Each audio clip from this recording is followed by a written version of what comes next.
एक बार एक हिरन जंगल में पानी की तलाश में घूम रही थी। उसको बहुत प्यास लगी हुई थी, इसलिए वो इधर उधर पानी की तलाश में भटक रही थी। वह पानी की तलाश में काफी देर तक भटकती रही, लेकिन उसे कहीं पर भी पानी नहीं मिला। थोड़ी देर और जंगल में इधर उधर भटकने के बाद वो एक पेड़ के नीचे बैठ जाती है। तो इतने में उसे नदी के बहने की आवाज सुनाई देती है।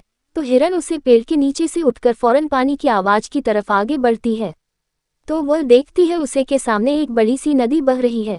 जैसे ही वो हिरन नदी को देखती है, बहुत खुश होती है, मानो उसे फिर से एक नई जिंदगी मिल गई हो।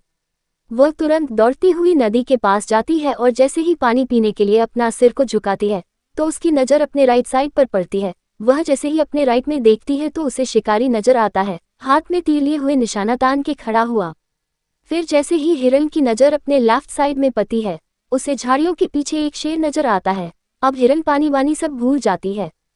फिर वो पलट के पीछे देखती है तो उसे भयंकर आग लगी हुई दिखाई देती है, जो कि धीरे धीरे उसकी तरफ बढ़ रही थी। अब हिरन जाए भी तो जाए कहाँ।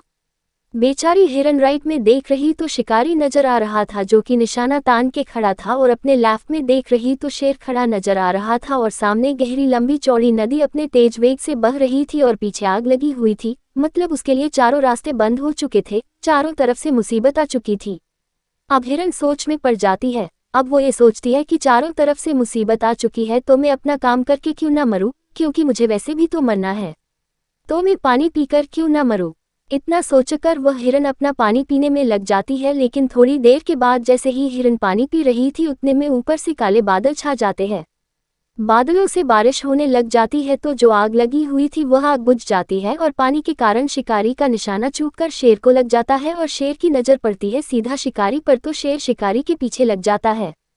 जैसे ही हिरन पानी पीकर अपना सर उठाती है तो वह अपने राइट में देखती है, उसे शेर भी नजर नहीं आता। वह अपने पीछे मुड़कर देखती है, जो आग थी जो बुझ गई, मतलब सब कुछ सामान्य हो गया।